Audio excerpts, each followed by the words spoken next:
Экинчи маселе туугандар, кыргызмын долборуна келе турган болсок, кыргызмын долбоорунда жакшы жаңылыктар бар.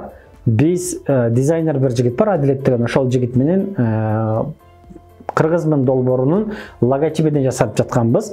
Азыр экраныңыздарда катары менен бул, андан кийин мол, андан кийин мол 3 логотип өтөт. Бул логотиптер предварительный варианттар болчу, бирок бул варианттар мага көп жаккан жок. Ансыз деле туугандар, кыргызмын долбоорунун логотипин жасап жатканда мен дизайнерге мынтип айткан болчумун. Адилет, кыргызмын долбоорунун астындагы жаткан логикасы, кыргыздар, биз кыргыздар байыркы элбиз. Өзүбүздүн байыркы тарыхыбызды, өзүбүздүн өтмүшүбүздү, өзүбүздүн кылымдардан бери келе жаткан улуттук баалуулуктарыбызды сактап калуу менен кошо, азыркы өнүккөн, ааламдашкан дүйнөгө адаптация болуп өнүгө алабыз деген нерсе болуш керек.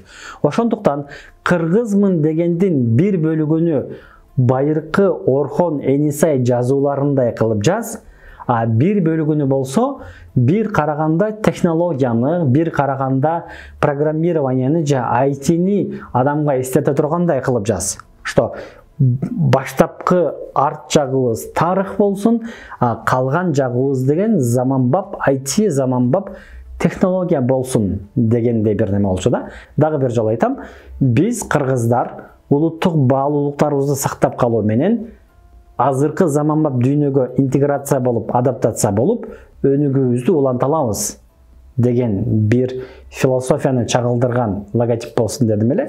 Кудайга шүгүр, бир канча күн мурун мага дагы да көрөөк жаккан вариантын жөнөттү. Муну деле могу экрандарыңыздардан көрсөңүздөр болот. Байкасаңыздар, кыргыз деген бөлүгү байыркы Орхон Энисай жазуулары, ал эми мын деген сөзү болсо, бир аз дагы технология жагы болуп жатат. Бирок бул логотип эле толук бышкан жок. Пока что быша элек. Неге?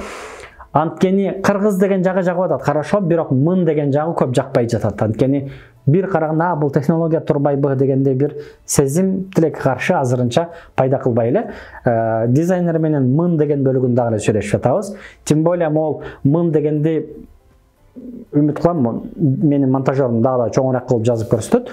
Мын дегенди шелкография кылганда, вышивка кылганда, кийим кеченин же кепканын үстүнө жасаганда, скорее всего, бул жакшы көрүнбөй калат. Электронный варианты жакшы көрүнүшү мүмкүн, бирок именно мол вышивка менен жана жип менен тегип жазганда бул жакшы чыкпай калат. Бирок туугандар, Кудайым буйрса, дизайнер Адилет мын деген бөлүгүндө бүтүрүп, кыргызмындын логотипи бүткөндөн кийин биринчи очередте биз бул логотипти колдонуп футболка жана кепка жасайбыз. Аны дагы сиздер менен конкурс түрүндө биринчи футболкаларды, биринчи кепкаларды сиздер менен ойнотобуз. Кыргызмын дегенде биринчи этапта иншаллах могу футболканын төшүнө кыргызмын деп жазайын деген ниетим бар. Анткени мунун мааниси да ошол да.